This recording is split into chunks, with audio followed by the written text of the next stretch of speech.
Jagadishwar Reddy comments చూస్తుంటే లేదంటే statement చూస్తుంటే నిరాశ నిస్పృహతో విమర్శ కోసం చేస్తున్న విమర్శలుగా చూడాల్సిందే తప్పితే దాంట్లో ఏమీ వాస్తవాలు లేవు అనేది వాస్తవం.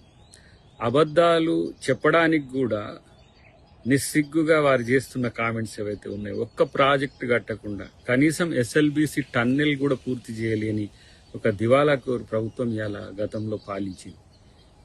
ఇలా రేవంత్ రెడ్డి గారు అంటున్న మాటలకు మహిళల నుంచి స్పందన రాలేదని, లేదంటే ప్రజల నుంచి స్పందన రాలేదని ఇలా అబద్ధాలు చెప్పే ప్రయత్నం చేస్తాడు. అక్కడ ఉన్న ప్రజల్ని అడిగితే తెలుస్తుంది ఏ విధంగా రెస్పాన్స్ వచ్చిందనే విషయం. అది పక్కన పెట్టండి. ఫస్ట్ ఇలా రికార్డు స్థాయిలో పంట మీరు కట్టిన ప్రాజెక్టుల వల్ల వచ్చిందా? నాగార్జున సాగరో, శ్రీశైలమో, లేకపోతే ఏ ప్రాజెక్టుల వల్ల మీరు కట్టినాయో చెప్పండి.